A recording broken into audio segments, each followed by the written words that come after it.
What is up, guys? It's your boy GRC. I should have done it like this. It's your boy GRC. We're coming at you live every single day, 11 a.m. Eastern. Sam's out of the office today. Biceps in the chat for Sam. We got a lot to talk about, though. No problems. Have you got biceps for the stash? You guys feeling the stash? Why is Gwei shooting up? Guys, information. Gwei. Why is everyone talking about Gwei? Let me know why. Why is it pumping? Crypto in the morning. We got Ethereum updates to talk about. SBF, more collusion with the government. Not letting anyone see who's paying his books, of course. And we have crypto regulations to talk about as well. We got a lot to talk about today. Lots of comments today. Lots of stuff. But the real question of the episode is, what's more important? The price of Ethereum going up or the scalability of Ethereum? I think at some point there's like two conversations that are always being had, and I don't agree with the money one. It's like, oh, the burn, it's going to go straight up in price. I think that's a little sauce for sure. I don't long term, short term, yeah, some help with the price, but if Ethereum doesn't figure all of this stuff out, and they're the best of the best, they're the front lines, it's going to be tricky. Either scaling, something has to give, or they're going to have to start doing. But there's updates. I want to know what you guys think. Like, is it more important that Ethereum goes up in price? Because I think we all know Bitcoin is getting wrecked by everything. And I don't want the same thing to happen to Ethereum. You know what I mean? It's so Bitcoin was best, and now what is it? No one uses it. I don't know anyone who uses it. It's a store of value. It's a talk. You talk about it. It's a meme. People trade it on centralized exchanges, and that's all they do with it. But at the end of the day, it's inefficient. And it's maybe more secure place to keep your money against inflation if you don't like to ride any waves. But I think Ethereum's just completely destroying it at this point. Ethereum's staying at 1,300 in that range for the last few months, while Bitcoin is just pooped shit. Wrecked. Bitcoin's getting wrecked in every metric, including volatility. I mean, it's volatile. So it's an interesting conversation, but I want to talk about Ethereum updates. What is important? The roadmap to Ethereum being able to scale is important to me. Like, we need to figure out how everyone can use this, because it feels like no one uses it, or not that many people use it. I know a good chunk of us use it, and it's probably the most steady as far as, like, I know everyone has Ethereum, some Ethereum. It's almost like a cash. It's almost like a USDC at this point. It's like, it has some volatility, but it's the GOAT. I want to talk about it. I want to open it up. What's more important? It costing a lot to buy an Ethereum, which wrecks Gwei, which wrecks scaling. So it's like network value versus scalability, future innovation. All right, I know we know who wins that battle here. We already know what time it is. You already know what time it is. Crypto in the morning. Crypto in the morning. Crypto in the morning. Waiting on phone. Crypto in the morning. Crypto in the morning. Crypto in the morning. Crypto in the morning. Crypto in the morning. Waiting on phone. Crypto in the morning. Crypto in the morning. Smoking no blunt on my way to the gym. 11 a.m. I'm already tuned in. Got me some hacks and I'm making a stay. Got me some heads on, I'm making it rain. Pay me some maxi and that's just in case. GymRatCrypto sent me to show you the way. Crypto in the morning. Crypto in the morning. Crypto in the morning. Crypto in the morning. Crypto in the morning. Crypto in the morning. Crypto in the morning. Crypto in the morning. Crypto in the morning. Crypto in the morning.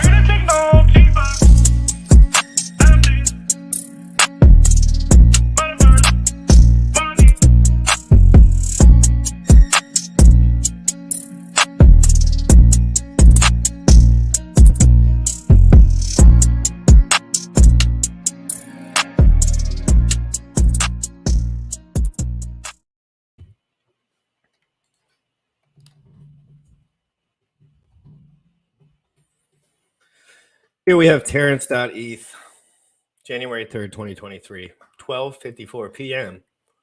I don't think Eastern. Oh, no, that is Eastern. Happy New Year. Here are some of the notes from the EIP 4844 implementer call from this morning.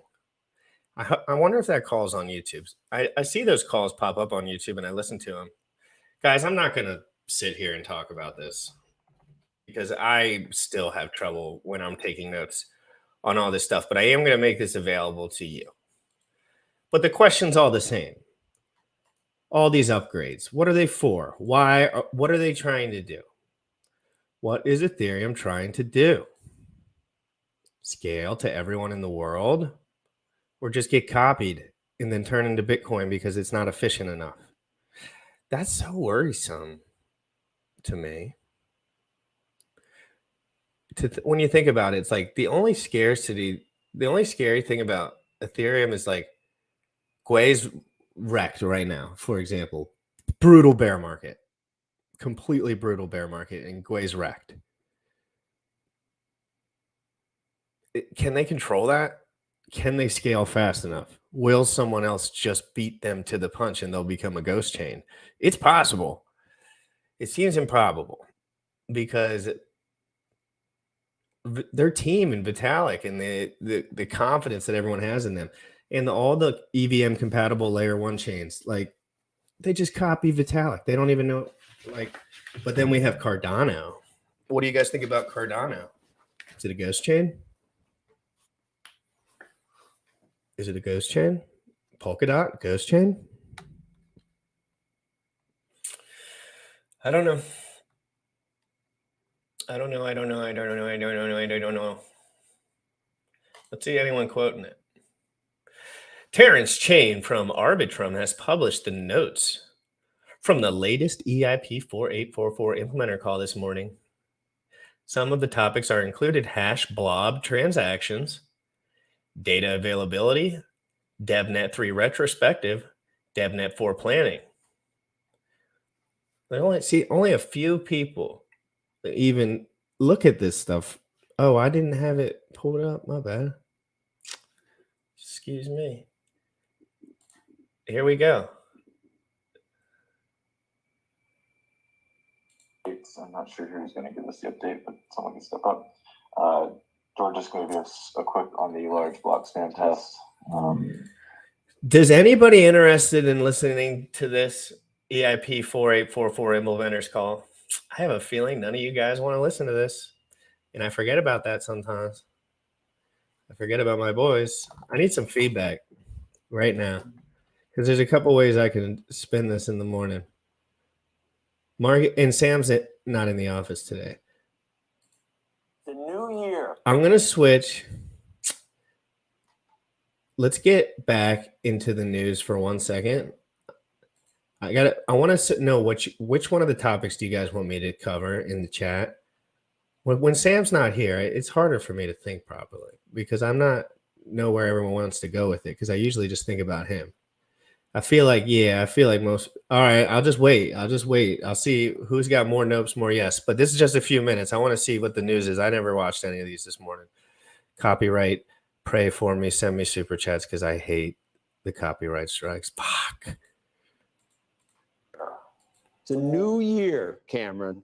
It's a new year. You've got a chance here to not be such a Debbie Downer. Well, not much has really changed. I know. I know. I saw your note, and there's plenty to be worried about. So we saw you probably 2 weeks ago, and you've been right about the sort of just churning, the sickening trading range we've been in with a downward bias. I think you'd still say. Yes, and we were looking for signs that we could be primed for some kind of relief rally like we had back in October or June. But if you look, we still aren't at that point where this market is so bad that it's good, where it's just incredibly washed out and set up for a big rally. So all the technical statistics that we look at, things like percentage of names above their 50-day moving average or 200-day moving average, they're just kind of in middling territory. So that means that in the very near term, we don't have the kind of setup for a big rally. And it means that really the eyes really will be focused on the pressure from both valuation, from higher interest rates, which are being driven. There's the GitHub notes. I just dropped them for I think you can, if you back up out of this page, there's a bunch of different notes, but this one just specifically to the blob transaction hash computation on EIP 4844. But that's the link that you can click through if you want to look at that. And then I'm probably just going to move on, but I'm going to think about it more. And I want to keep listening to this stuff. Do you guys think the Fed's going to pivot? Do you think 2023 is complete? Everyone's saying full on bear 2023. I'm not. I'm no way. No way. It's just not possible in my opinion. I just don't think there's too much innovation. There's too much change. There's too much growth. There's too many things that can happen. There's too many men that can step up. There's too many innovations with blockchain transparency, things that need to happen. I think this is a crazy time for innovation and for builders. So I think end of Q1 2023 bull market start. By better growth statistics. And then on the earnings front, which we'll hear more from as we enter earnings season in the next couple of weeks. So earlier we had a gentleman on from JP Morgan, says churning around first half of the year as the Fed stays tight and earnings are pressured by continuing inflation and margins. So we test the lows, get to at least 3,600, maybe lower, but by the end of the year, we end up above 4,000, 4,200. Do you take issue with that? Or, I mean, anything's possible. Is that a possibility for you?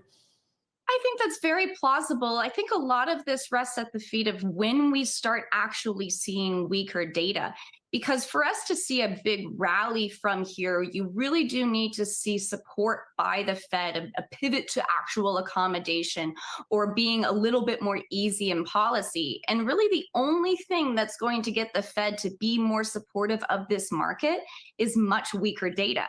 So if we continue to chug along where we see the labor market remain tight, even if inflation falls, the Fed really won't have those degrees of freedom to become more supportive of markets. So we do think that there is earnings pressure, but our idea is that actual lower inflation is bad for earnings because it creates less revenue growth, and lower revenue growth usually results in lower margins. And margins are still 100 basis points above where they were pre-pandemic. So in this world where growth stays okay, but we see less inflation, you actually could see earnings risk even without the US economy slipping into a recession. I ask everyone this too, is the leadership, if we ever do get to a point where, you know, stocks are a buy, will the leadership be similar, different, similar in certain regards, different in other, or totally different? Will it be value versus growth, no tech, industrials? What do you think finally emerges as the leadership? I think that that's such an important question because the world we live in today seems wildly different than the setup that we had going into the last cycle, which was all about quantitative easing, zero interest rate policy, and really a support for those growth names. And without that support from central banks around the world, we think this leans more towards value. And if you think about in today's world, even before we're trying to take the ultimate bottom, we do think that value is set up better than growth simply because of valuations. Growth still trades at a 60% premium to value. Usually in the last cycle, that was about a 10 to 40% premium. So there's still risk to growth valuations and even growth earnings, because growth companies were the ones that pulled forward the most earnings, pulled forward the most hiring into 2020 and 2021. So that's really where the reckoning comes in when we think about that growth versus value.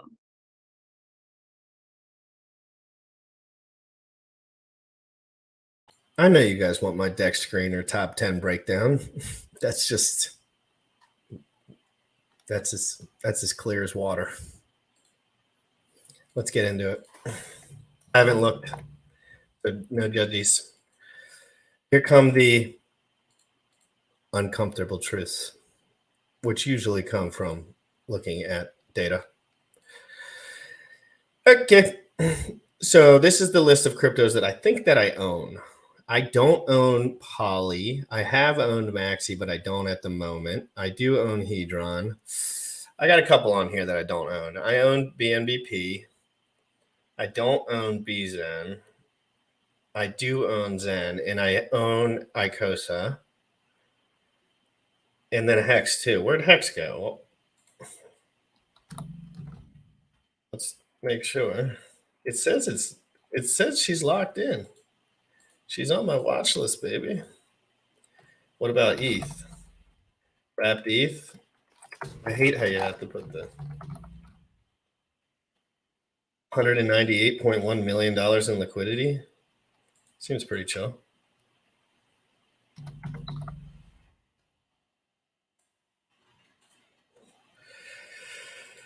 Okay. So what do we got? 6,581 transactions on Ethereum in the last 24 hours. That's a good amount. Now, Ethereum's interesting, right? Because Ethereum, it doesn't have the most per transaction volume, but it has a lot of the real money. It's got a lot of the serious investors. And sometimes the gas fees can play into that because if you're going to pay 20 or 10 or $5 for something, generally you're going to pay attention. That's a 5-piece. That's a soda and some smokes or whatever. Like that's enough where you would pay attention on a fee. So, and right now it's probably much more than that. So somebody's earning money on all those fees. Who is it? Probably Vitalik and his SWA. So, and then let's go down to Zen. Yeah, Dank, but you obviously haven't looked at the regurgitative and staking rewards from out.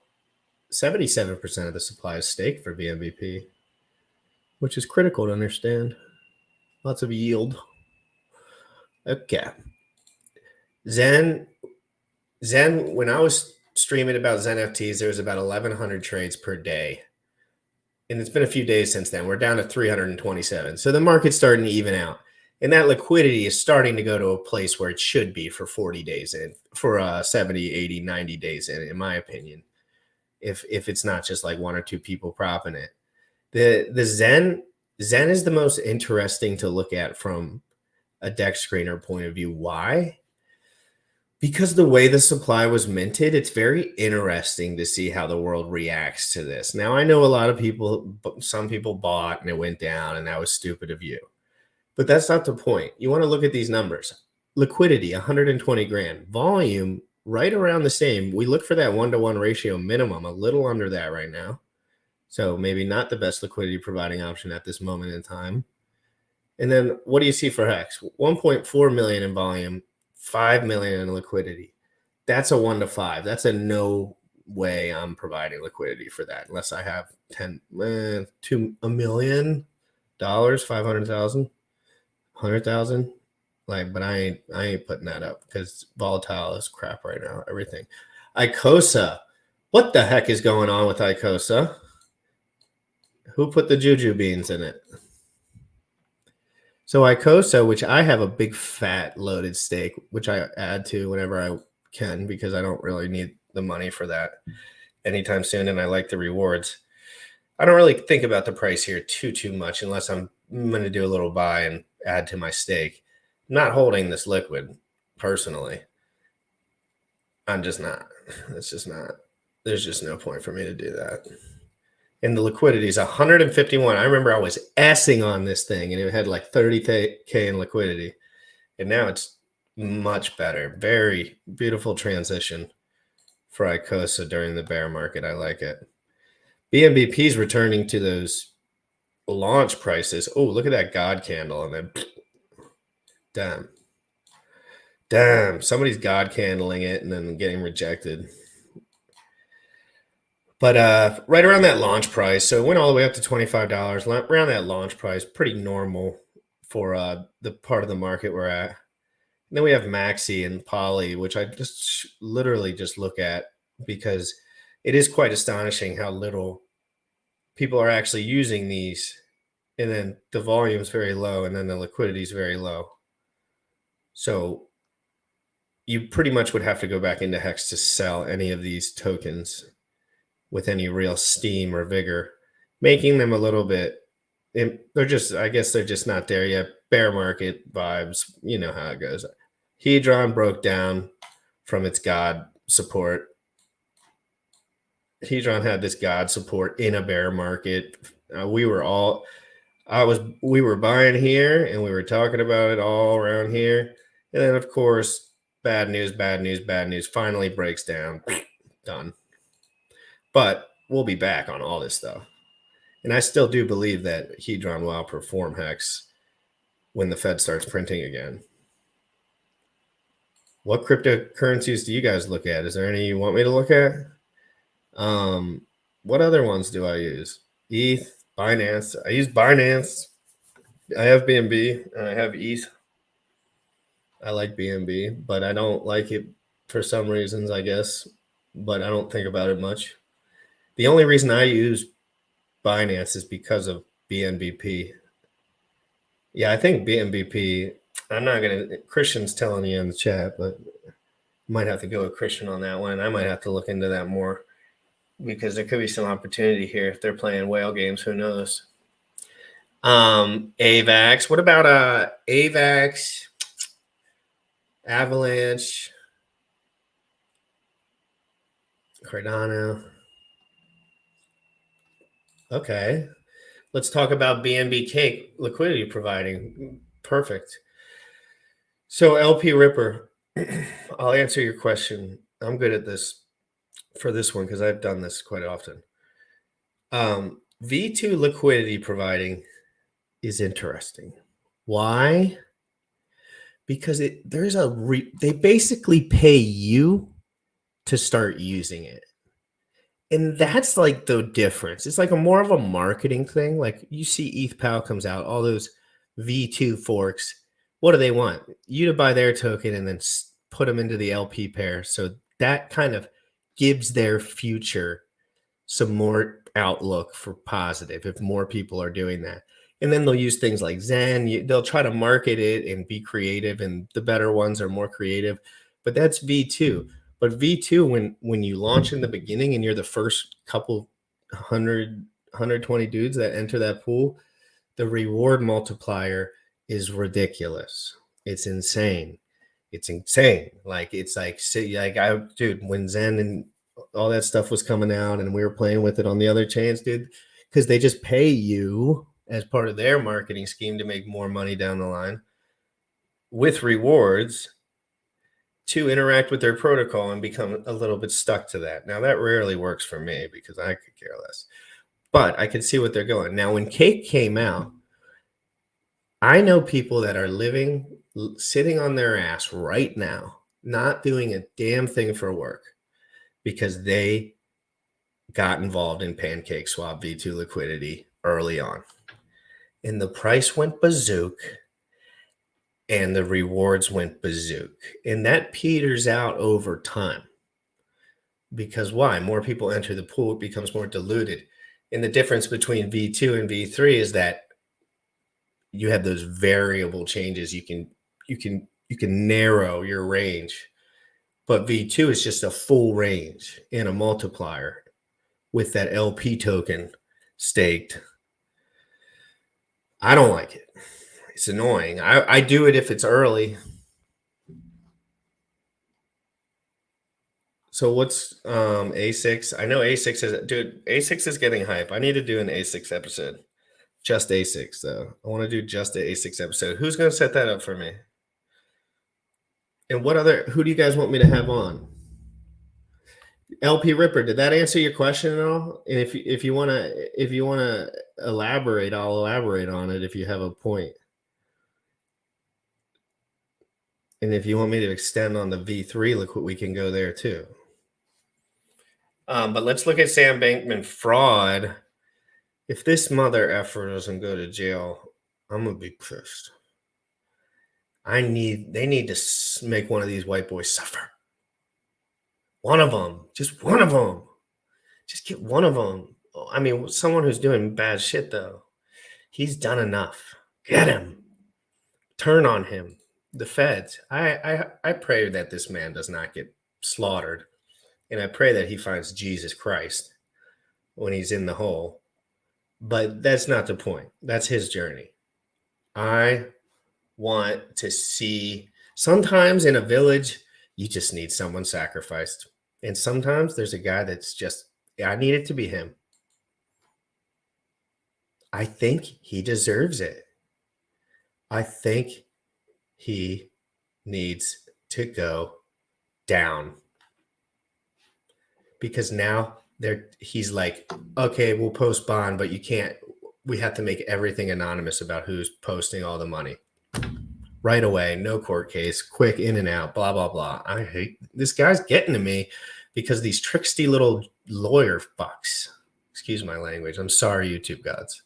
Tuesday. The case relates to the collapse of disgraced crypto king Sam Bankman-Fried pleaded not guilty in a Manhattan federal court Tuesday. The case relates to the collapse of his cryptocurrency exchange FTX. He's been charged with 8 counts of fraud, money laundering, and other financial crimes. Michael Parker joins me now. He is the head of anti-money laundering and sanctions practice at Ferrari and Associates, which provides legal advice on economic and trade matters. Michael, welcome. So Sam Bankman-Fried was at one time worth more than $20 billion, but he's been accused of stealing money from FTX customers. What did he allegedly buy? Thank you, Elaine. And really, there are so many overlapping actions here. The instant charges, of course, are captured in the indictment. But really what has made for interesting reading are lawsuits from the SEC and the CFTC. And in the SEC lawsuit in particular, they describe basically the allegations against Mr. Bankman-Fried as Mr. Bankman-Fried using FTX as a piggy bank. And really that money, as alleged, it went to all different sources. What's really captured, I think, the imagination are some of the political contributions, the condos in the Bahamas, office space in the Bahamas. But really, this money, it looks like it went everywhere. It went to fund Alameda. It went into speculative investments. It went to prop up Alameda effectively.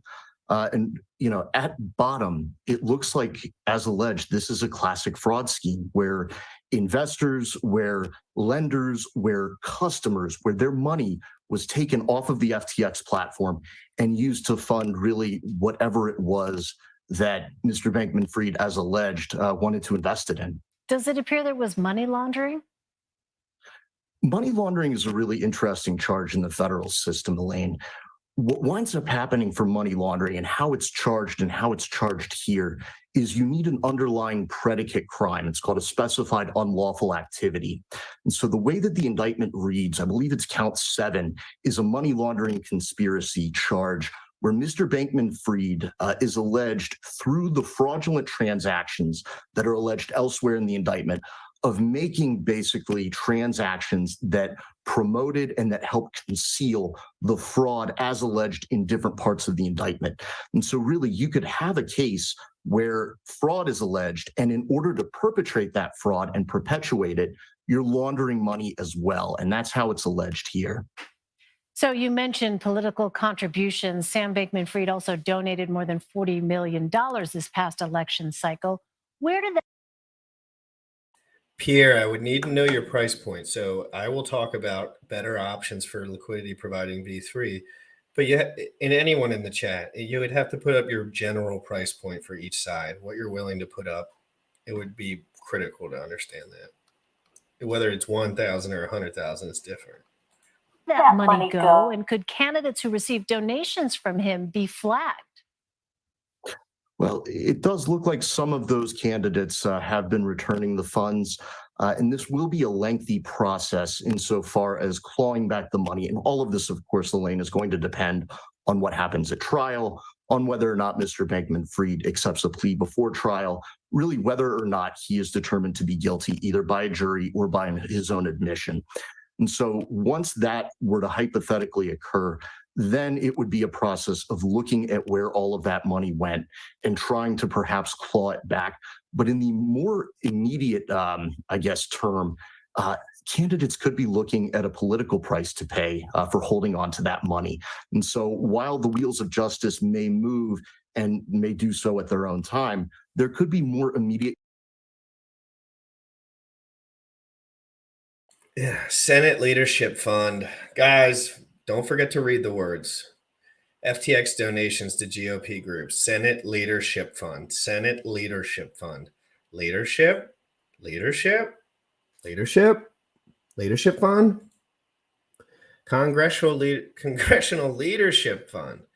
What about the GRC Leadership Fund, you freaking jerk offs? 1.75. That's Tom Brady's cash right there. Shoo. Justice may move and may do so at their own time. There could be more immediate concerns and considerations for individual candidates, maybe office holders that have received such donations. So what about customers? Can people who lost their money when this exchange collapsed get it back? And what can the federal government do? So really, the Bernie Madoff case has been used as an illustrative example. And one of the ways in which Madoff could be instructive here is you similarly had a very complex fraud scheme with a number of victims sort of across the board. And what happened there was a special master was appointed. And so one of the things to really pay attention to is within the charged conduct, within the criminal indictment, there is a forfeiture allegation. And this is what's called criminal forfeiture. It's attached to the actual charges that have been filed in the Southern District of New York.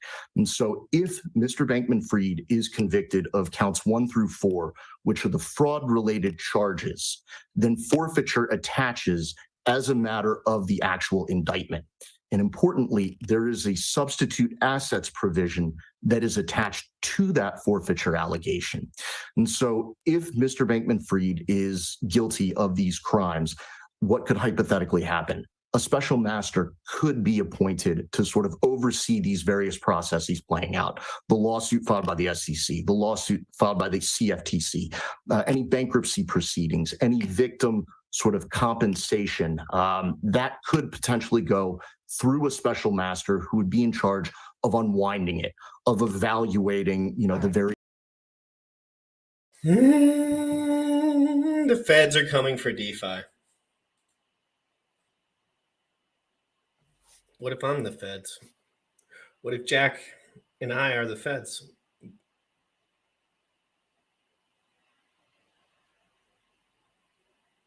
You know what I'm saying? But seriously, guys, I messed up so bad on the copyright stuff today, and I just don't care about it. So all this stuff will be demonetized. So I want to get into feds coming for DeFi. You know I like my boy Coin Bureau. He's looking sharp on this episode too, and he's been looking a little homeless lately. So I don't know if he's doing that on purpose but we're gonna watch Coin Bureau here, and I want your guys' takes as we go. And I think there's a video that I'm going to be reacting to later. And it's called, what was that video? Someone suggested it right in the beginning. So if you guys, I want to know what videos you want me to react to. It was this one. I want to see a reaction to James Janney's greatest crypto scam. I can do that. If you make it a party, I want it to be a party. I'll do it today. Who wants that? If you want that in the chat, I want ones in the chat. Ones in the chat, I need a good amount of ones. I need a good amount of ones, and I'm doing that later, right after the show, probably like half hour or so after. So if I see enough ones and biceps and, the rest of it, throw in some plums and some peaches in there too. Why not? But we're going to listen to Coin Bureau real quick, and let's see what the chat's reacting. Now we got a couple ones in the chat, nothing crazy. Special master who is going to charge $2K an hour to sort out all and give back pennies on the dollar. Yeah, pretty much. Pretty much. Hey, lots of Emilio Galashi, human hex trafficker, come get me aliens, Jack Handy. His brother was trying. All right, it sounds like I want at least 5 or 6 more ones, or I'm not moving. I'm not moving. So let's share real quick and let's get into it. I want to know what you guys think about this. You guys know I did a really controversial episode yesterday. Are the feds coming for all the Hexican influencers? Are they coming for Richard? Is Richard a United States citizen? All of the little nuance crap there. And that was my episode with Sam STOLT yesterday. And that one got a lot of hits. So I think you should go back and watch that. It was as open-minded as I could be. And at the end of it, I said my take on all of it. I said on Richard, on everything. I'm a big critic, but I'm also a team player, and I like freedom. I do love me some freedom. Lots of ones in the chat. Keep them coming. Before we can look at the case and its implications, we have to take a look at exactly what happened at Mango Markets. So for those unfamiliar, Mango Markets is a decentralized futures exchange built on Solana. It basically allows users to trade ancillary benefits for Mango, and allow me to explain. While the actions that Avi took weren't for anyone's benefit but his own, they did have Before we can look at the case and its implications, we have to take a look at exactly what happened at Mango Markets. So for those unfamiliar, Mango Markets is a decentralized futures exchange built on Solana. It basically allows users to trade derivatives instruments like perpetual futures, which are tied to the spot performances of some other cryptocurrency. It's governed not by a centralized liquidation or deleveraging engine, but by smart contracts that are built on Solana. As is the case with most decentralized applications, governance decisions about the protocol are made through a decentralized autonomous organization, or DAO. Anywho, on the 11th of October at about 10 o'clock GMT, the exchange was hit with an Oracle manipulation attack. It went like this. There were 2 accounts on Mango that were each funded with about $5 million in USDC. One of the accounts offered to sell a large amount of perpetual contracts in Mango USDC to the other account. So the buying account had a long Mango perp position of about 483 million Mango tokens. It would benefit greatly should there be a rally in the spot price of those Mango tokens. And that is exactly what happened. Just after this position was created on Mango Markets, the underlying price on Mango USDC spot pairs on 2 exchanges, FTX and Ascendex, saw a 5 to 10x spike in price. Now, this is important because the Mango Markets protocol gets its spot pricing data from 2 oracles, namely Pith and Switchboard. For those who aren't DeFi degens, an oracle is just a service that will provide off-chain data, stuff like prices, to on-chain applications. One of the most well-known oracles on the Ethereum network, for example, is Chainlink. So, given that Pith and Switchboard both aggregate centralized exchange pricing to update their pricing feeds, they got the massive spike in the price of Mango. The Mango Markets exchange was basically told by the oracles that the spot price of the Mango token was 15 cents. This meant that there was a massive increase in the mark-to-market profit on the one account that was long the Mango perps. According to the Mango Markets protocol, this account was therefore viewed as having a lot of collateral, $190 million worth in total. This collateral could be used to take out loans from the protocol, and that is exactly what the attacker did. He borrowed $110 million in a number of different tokens, including WBTC, MSOL, SOL, USDT, and USDC. These funds were then sent to the attacker's wallet, obviously with the intention of never paying them back. This drained the Mango lending pool, and once the tokens were safely withdrawn, the attacker sold all that Mango he had bought on the centralized exchanges back for USDC. This, of course, led to the price of Mango collapsing again and making that account on Mango Markets with a highly profitable position instantly unprofitable. The collateral in the account was now worth almost nothing, so a liquidation of that collateral would not have been able to collateralize the Mango Markets lending pool. So, in the end, the attacker drained funds from the lending pool on Mango Markets, funds that were owned by the other users, that is, lenders on the exchange.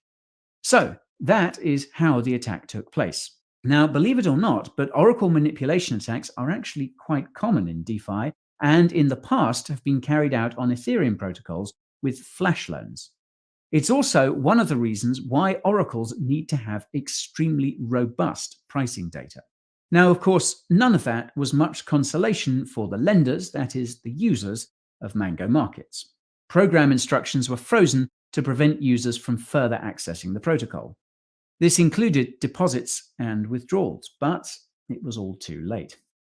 However, the users didn't have to wait too long to find out who was behind the hack, not because the feds were immediately onto him, but because he bragged about it on Twitter.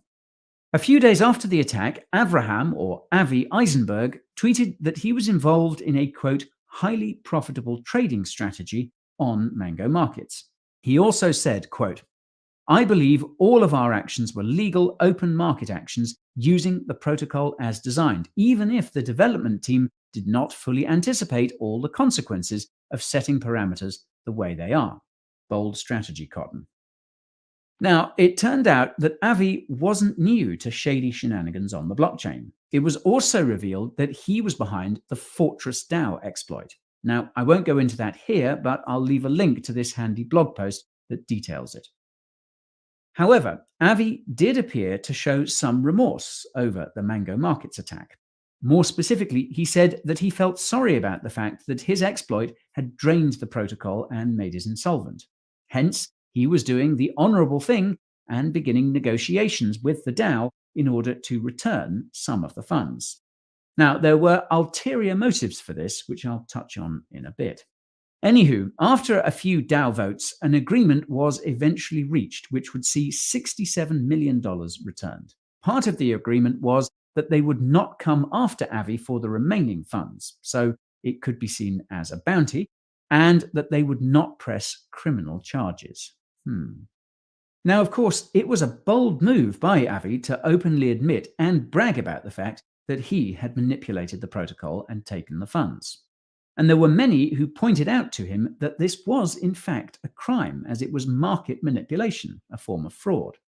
And yes, although he may have got some sort of an agreement where users agreed not to pursue him criminally, the US Department of Justice was not party to that agreement. It's also worth noting that Avi perhaps didn't feel all that comfortable with the legality of his trading strategy because a day after the attack, he fled to Israel, something that was disclosed in the charging document. More on that in a bit too. However, once Avi had managed to return the $67 million to the DAO, he felt comfortable enough to head back to Puerto Rico and bask in the glory of his newfound degen notoriety. Not only did he continue to shitpost on Twitter and do... Look at this clown. Oh my God. Look how, why do these guys always have to be the worst of the worst clowns? Like, why can't you just shave your freaking, like, just look at least, like, you don't have to be disgusting. Like, you know, like they're trying to do the whole braggadocious thing. It's like, okay, like, why do you look like a serial killer? Or like a meth head? Why can't you just look like our guy right here? He's chill. She looks a little bit angry, but she's chill with it. Interviews about the exploit, but he also attempted further attacks on other protocols such as Aave. However, this all stopped on the 27th of December when it was announced that he had been arrested in Puerto Rico and those aforementioned charging documents were unsealed. Now, I've linked to them below and I encourage you to read through them yourself to get a better sense of the charges against him. If you want the charges, I'll drop it. Drop a 1 in the chat. If you want the charges, I'll drop them. But they include 1 count of commodity fraud and 1 count of commodity manipulation. Not a massive surprise there. The document also details the exact specifics of the attack. Now, while I covered the crux of this earlier, there were a few other juicy details disclosed. For example, the agent traced the crypto to a Circle account that was KYC'd in Avi's name. Some of this USDC from this Circle account was used to fund the Mango Markets account, but a much larger allocation was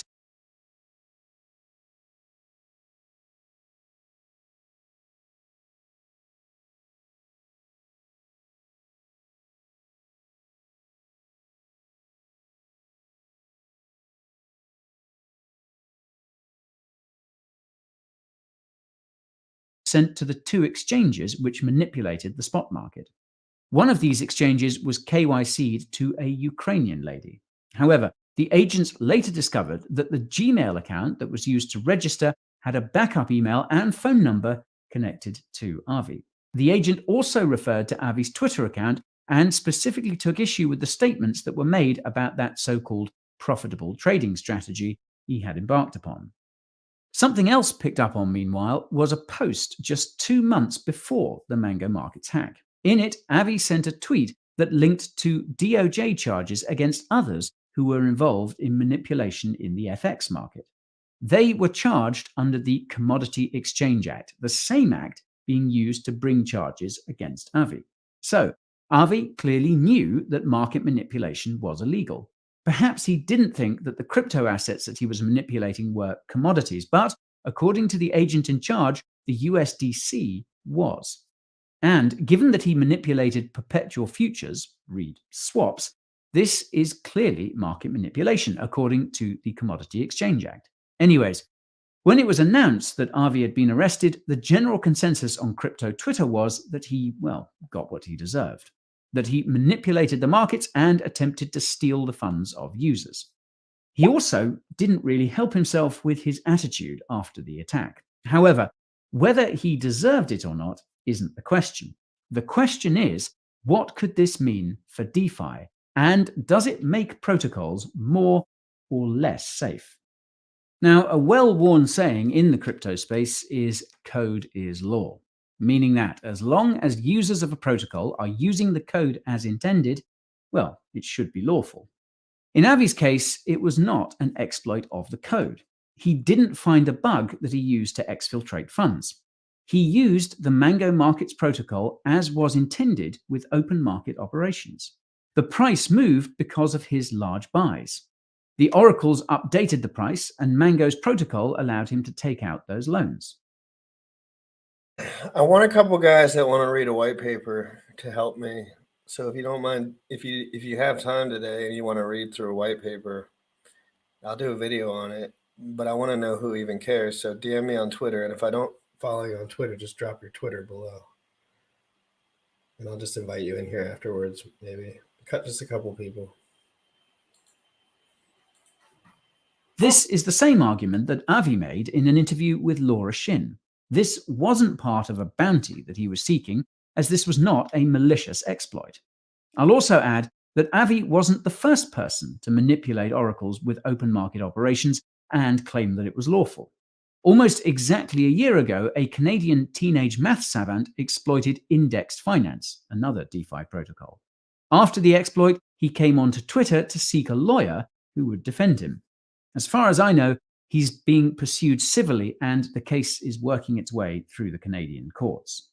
However, what the DOJ has shown us is that they can very easily get around the code is law argument by applying existing market manipulation laws to assets that they view as either securities or, in this case, commodities. Anyone who intentionally manipulates the price of a crypto asset on the blockchain could therefore be in the crosshairs of the authorities. This significantly increases the risk that comes from trying to exploit these arbitrage opportunities. Some may say that this is a good thing, that it deters the kind of actions that Avi took and prevents future losses. But there are some severe side effects that come with this, and they could be worse than the original sickness itself. Allow me to explain. While the actions that Avi took weren't for anyone's benefit but his own, they did have ancillary benefits for Mango and the broader DeFi ecosystem. For Mango, it highlighted the fact that their oracles were subject to manipulation and that their liquidation of collateral assets was not sufficient to stave off the shortfall. These were painful lessons to learn, but the users did get their funds back. And as a result, the Mango Markets protocol will implement measures that will make it more robust and secure in the future. Indeed, in response to the Mango attack, other protocols such as Aave and Compound Finance implemented a number of risk mitigation proposals. In the case of Aave, these measures helped to prevent Aave's later attack on that protocol. Who knows how much could have been lost and the impact that it could have had if he'd been successful there too. The point is that there is a very real need for white hat hackers in the crypto space who test the robustness and security of large DeFi protocols. No, Aave is not a white hat hacker who we should be praising, but there's no indication that the DOJ won't go after real white hats should they attempt similar actions. Even if they give all the funds back, the case can be made that they knowingly manipulated a market. So, would this deter other white hats? Even if dApps explicitly have a bounty scheme, it's hard to claim that bounty. So the reason I'm not talking about this is because I got to make sure it's not some scam or something. So this is the Twitter page, so you can get all the normal information on there. I don't know if they published the white paper, but one of the guys sent it to me. So can you guys look at that and let me know what you think while we're finishing this out? And we got a couple more things on regulation on the mainstream news we're going to look at. But I do want to finish this out. This is interesting to me. I don't know about the rest of you. For something like oracle manipulation without actively trying to manipulate said oracle. So, even if a white hat claims a bounty for an obvious flaw, there's no guarantee the feds won't come knocking. Remember, part of the agreement for turning over the $67 million was that Mango Markets would not pursue Avi in the courts. That agreement meant nothing to the DOJ, and it shows that they could view similar agreements with other hackers in the same light. Does this mean that protocols and dApps that have a fundamental flaw could grow much larger and more vulnerable? A flaw that could then be exploited by North Korean hackers for billions instead of hundreds of millions. Remember, criminals don't care about breaking the law, and when you're part of a state-backed hacking group, the more laws you break, the bigger the payoff. I'll also remind you that North Korean hackers are not the kind of chaps to return any funds or claim any bounty. It's just not their MO. So the point is that in order to make sure that these DeFi protocols are robust and secure against bigger threats where more money is involved, they have to be put through the ringer. Open source code needs to be vetted and tested rigorously before it should be allowed to grow to the point where a lot of damage can be done. I think that was a pretty important statement that maybe I'll highlight. Let's rewind it.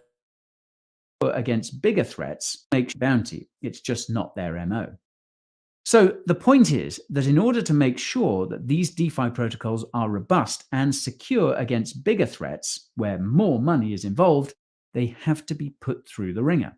Open source code needs to be vetted and tested rigorously before it should be allowed to grow to the point where a lot of damage can be done. As another example, we can take a look at what happened with Terra and UST. Back in May 2021, when much less money was invested, UST also suffered a depeg.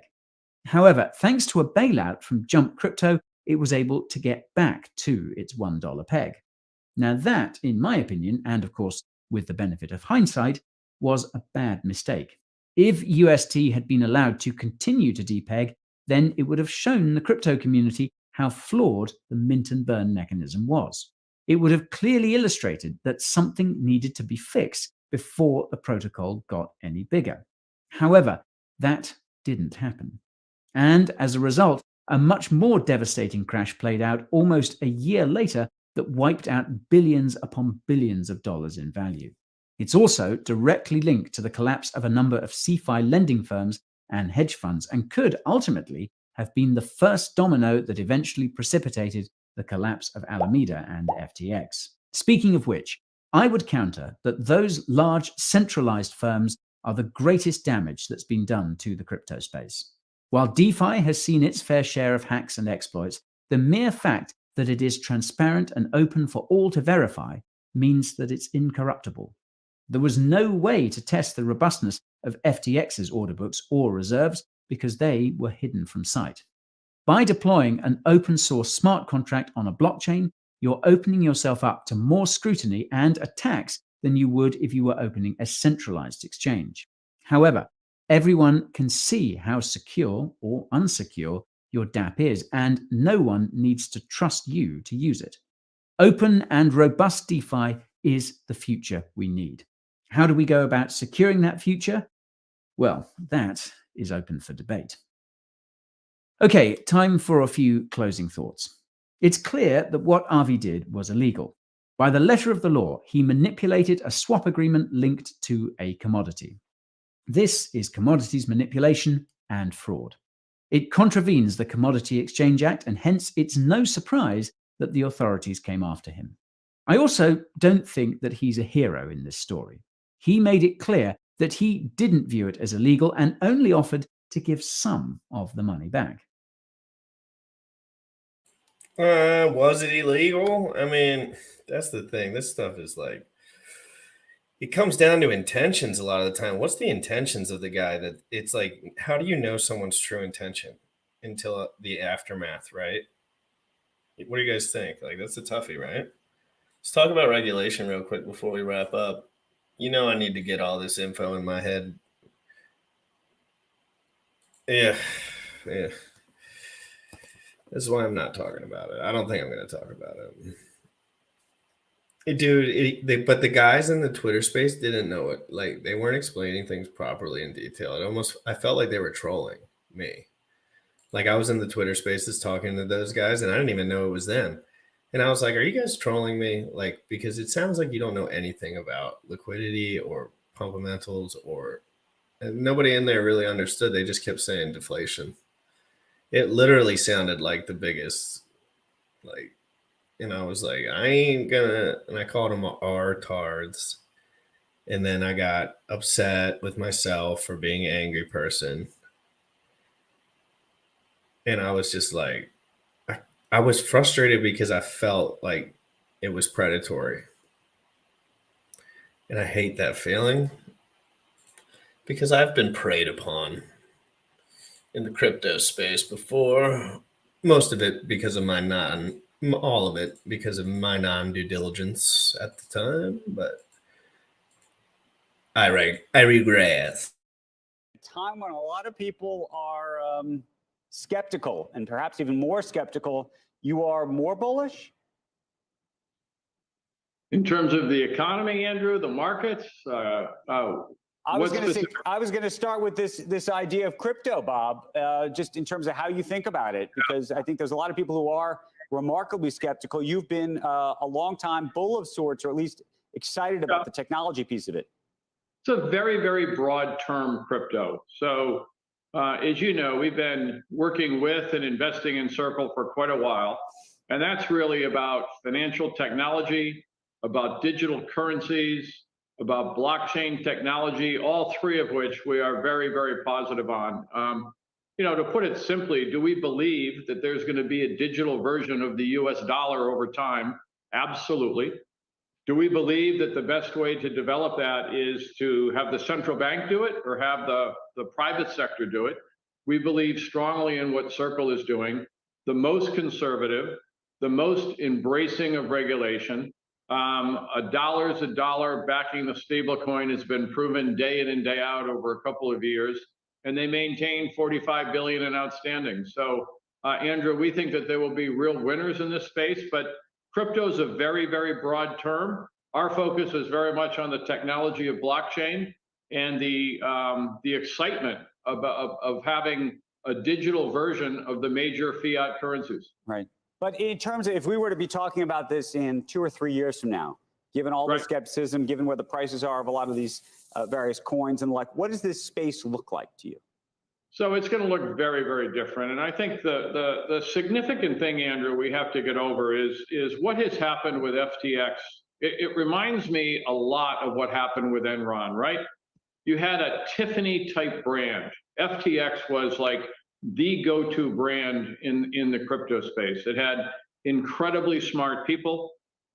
It taken very, very large, very illiquid, and frankly, very bad positions during the crypto winter. And it had criminal accounting. And I think through all four of those, they're very similar to the situation we had with Enron. And I think as we come out of this, I think there's going to be a lot more focus on things like payments, technology, blockchain. And I think that we really need to get away from what happened during FTX. And to me, the other big lesson in this, Andrew, is offshore versus onshore. Circle operates within the regulatory perimeter of the US. FTX was operating in the Bahamas. And I think one of the lessons here has been, you and I talked about this during the financial crisis. Strong banks want strong regulation. We saw that so clearly during the financial crisis. Well, strong firms in the crypto space want strong regulation. And I think part of that is operating within the U.S. perimeter, U.S. regulatory perimeter. But do you see big banks, for example, big financial institutions investing in the world of crypto, creating crypto desks and the like, and all of the things that we were talking about over the last, call it 24 to 36 months, as we saw the prices creep up? We saw a lot of big institutions start to talk about it, maybe not do it. What happens now? I would argue that that investment from the big banks will increase. This is an opportunity for them to get in. But again, crypto is a very, very broad term. I think we saw announcements yesterday from Standard & Chartered that they were expanding their presence in the crypto services that they provide. I think that they were very, very early to provide those kinds of custody services and whatnot. Clearly, JP Morgan has been investing significantly in technology, including blockchain technology. So I think this is a great opportunity. Well, when I got hacked, I believe that airdrop is not around anymore. There's a million airdrops at the time. It was my first ever MetaMask account. Let me tell you a little story about when I got hacked for all the guys in here. When I got into Hex, I started posting content and being a team player, ASAP, learning as fast as possible. Made some mistakes like everyone else. But once you lock into a smart contract, you're locked into a smart contract on your first account. That's going to be a problem for most people at some point, unless they're real locked in. Because most people I know that are still in crypto have gotten rugged at least once. So basically, I didn't know anything about security. And I had someone at the time that was working with me, and she took care of all my books, and I gave her my seed phrase, and it wasn't that much money. Nor did she know anything about it. Nor did she ever touch it. Nor did she ever look at it. But I was so bad at crypto at the time that at some point early on, I clicked on something and it nuked my liquid supply. And then like 6 months later, it nuked all my stakes. And all the Hexicans just basically told me I was lying. They told me I was trying to gain publicity. Of course, they're such team players over there. And all I did was educate. I did like 10 or 20 or 30 episodes on security, and I just figured it all out. And people still come in here and say I was lying about that shit. The amount of toxic energy that the Hex community can put into people that they just decide they don't like is insane. It's like scalability at its finest. It's like, imagine if you had a crypto project and GRC loved it. What a value add to be. But no, everyone, it's just like negative hate. It's like lack of innovation, kind of. It's just like a party where people just shit talk. But I choose to try to educate everyone. Do you guys want episodes on security? You guys want episodes on security? I think we should get some security episodes going again. Who was here helping you from the beginning? Gaines. Gaines, do you know how many hours that I've sat here?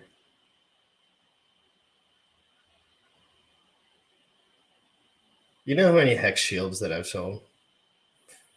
You know how many fucking tweets? It's like, bro, at some point, we got to just keep going for truth, going for the future, and people don't like it. Rocket ship to the moon, as they say. I don't blame or frame everything. I think, in fact, you're absolutely blinded by any negative that is stated in the community whatsoever, and you will only frame everything to the other side, in my opinion. So that's why I always give you a hard time. That's it. Like, I just frame things on both sides. I like Richard. I told everyone yesterday at the end of the stream, I don't think Richard Hart's a scam artist at all. I don't think Richard Hart has ill intentions at all. That's what I meant. Bring Gunther on to talk about some ASICs. It's not a bad idea. It's not a bad idea. For the banks to see this as an opportunity in the areas that they think are important, whether it's custody, clearing, exchanges, or whether it's more around digital currencies and the blockchain technology and DeFi, I think we're going to see a significant increase in investment from the big banks. Absolutely. That's bullish alert. I think the same thing. For all the DeFi nerds, you know, I think there's enough tools now.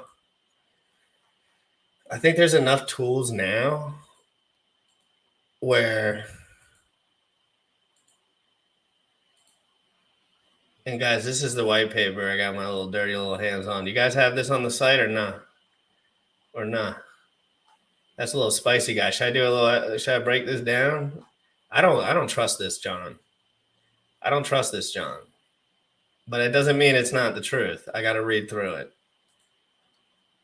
But that's a little exclusive. White paper V1.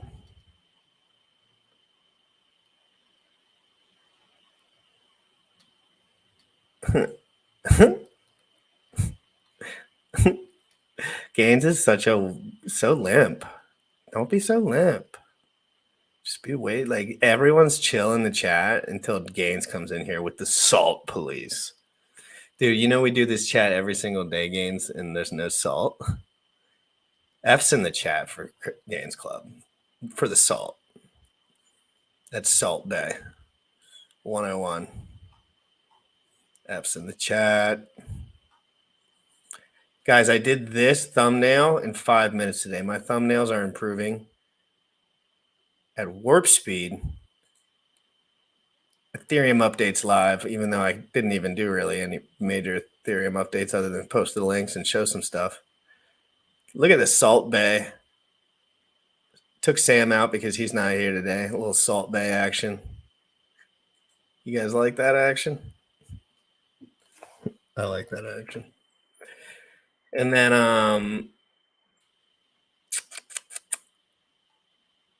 one other thing I wanted to show, and if you guys aren't following me on Twitter, I mean that's a criminal offense at this point. The Twitter life is so fun. I enjoy it. I can't help it. I pop on here like every once in a while for a couple minutes and just go to town. Here's the Telegram group. We're turning it into a DGen Telegram group.